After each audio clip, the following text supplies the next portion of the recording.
Morning. Today's October 25th, 2024. All right.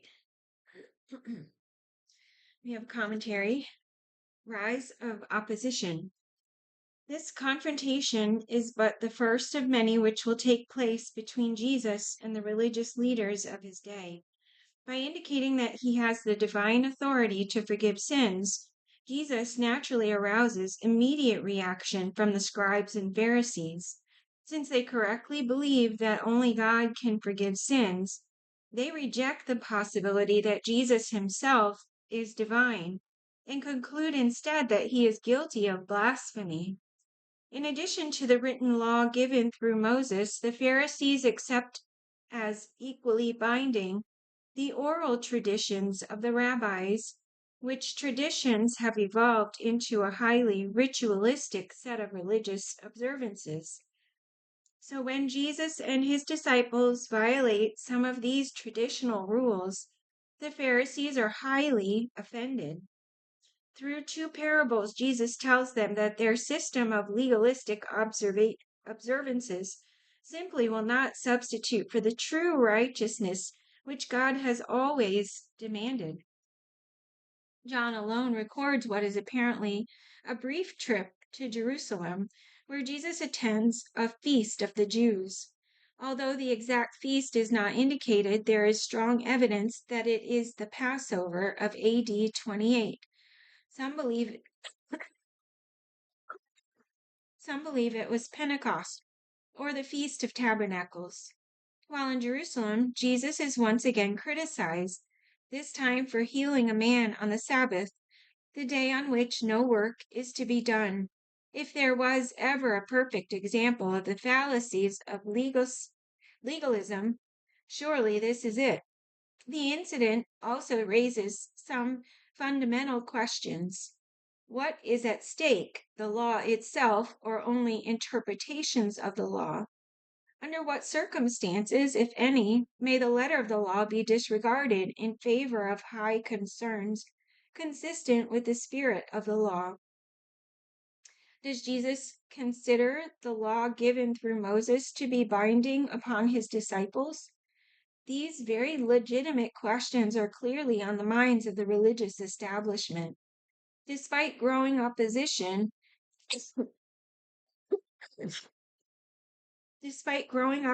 Jesus continues to go about teaching and performing miracles, yet almost consciously without fanfare, as if to underscore the urgency of his mission. In the face of opposition, Jesus appoints 12 of his disciples, specially chosen apostles to aid him in his ministry.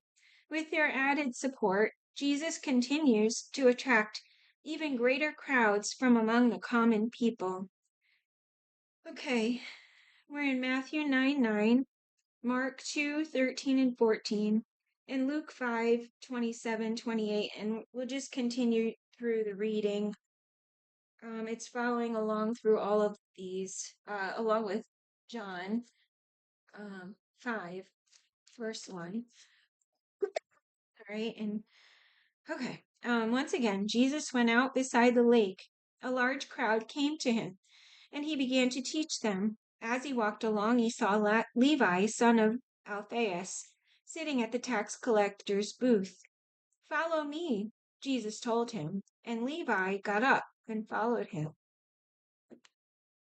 Then Levi held a great banquet for Jesus at his house, and a large crowd of tax collectors and others were eating with them. But the Pharisees and the teachers of the law who belonged to their sect complained to his disciples, "Why do you eat and drink with tax collectors and sinners?" On hearing this, Jesus said, "It is not the healthy who need a doctor, but the sick. But go and learn what this means. I desire mercy, not sacrifice. For I have not come to call the righteous, but sinners." They said to him, "John's disciples often fast and pray, and so do the disciples of the Pharisees, but yours go on eating and drinking." Jesus answered, "Can you make the guests of the bridegroom fast while he is with them?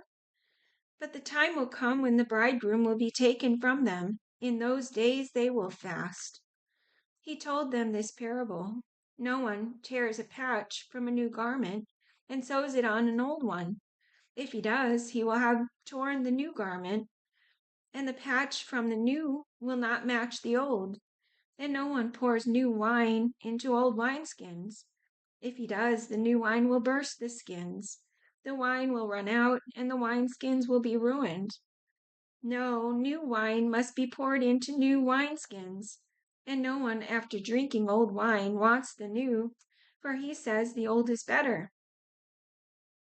Some time later, Jesus went up to Jerusalem for a feast of the Jews. Now there was in Jerusalem, near the sheep gate, a pool, which in Aramaic is called Bethesda, and which is surrounded by 5 covered colonnades. Here a great number of disabled people used to lie, the blind, the lame, the paralyzed. One who was there had been an invalid for 38 years. When Jesus saw him lying there and learned that he had been in this condition for a long time, he asked him, "Do you want to get well?" "Sir," the invalid replied, "I have no one to help me into the pool when the water is stirred. While I am trying to get in, someone else goes down ahead of me." Then Jesus said to him, "Get up, pick up your mat, and walk." At once the man was cured. He picked up his mat and walked. The day on which this took place was a Sabbath, and so the Jews said to the man who had been healed, "It is the Sabbath. The law forbids you to carry your mat."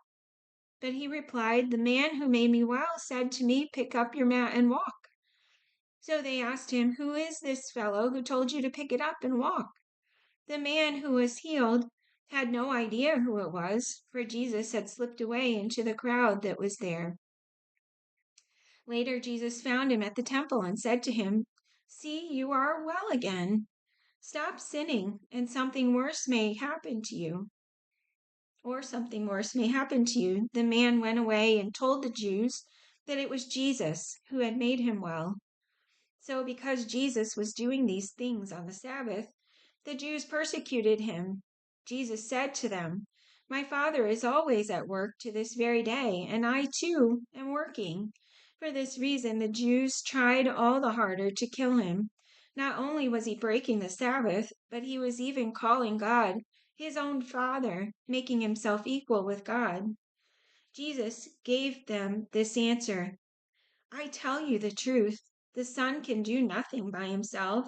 He can do only what he sees his Father doing, because whatever the Father does, the Son also does. For the Father loves the Son and shows him all he does. Yes, to your amazement, he will show him even greater things than these. For just as the Father raises the dead and gives them life, even so the Son gives life to whom he is pleased to give it. Moreover, the Father judges no one, but has entrusted all judgment to the Son, that all may honor the Son, just as they honor the Father. He who does not honor the Son does not honor the Father who sent him. I tell you the truth. Whoever hears my word and believes him who sent me has eternal life and will not be condemned. He has crossed over from death to life. I tell you the truth. A time is coming and has now come when the dead will hear the voice of the Son of God, and those who hear will live.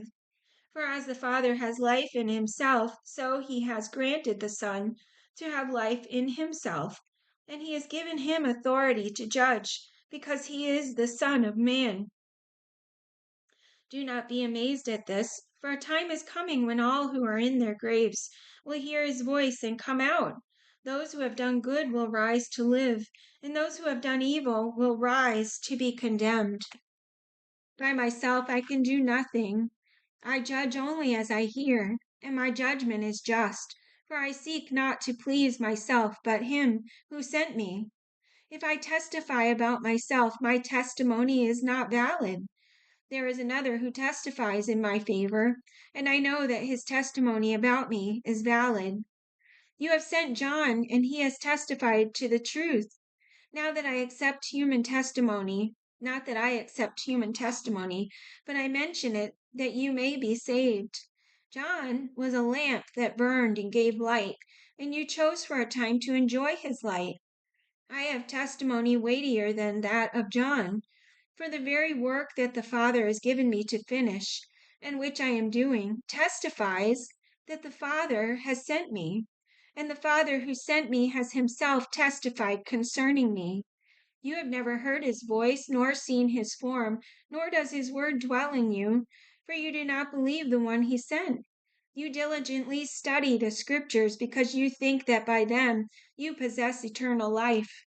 These are the scriptures that testify about me, yet you refuse to come to me to have life. I do not accept praise from men, but I know you. I know that you do not have the love of God in your hearts. I have come in my Father's name, and you do not accept me. But if someone else comes in his own name, you will accept him. How can you believe if you accept praise from one another, yet make no effort to obtain the praise that comes from the only God? But do not think I will accuse you before the Father. Your accuser is Moses, on whom your hopes are set. If you believed Moses, you would believe me, for he wrote about me.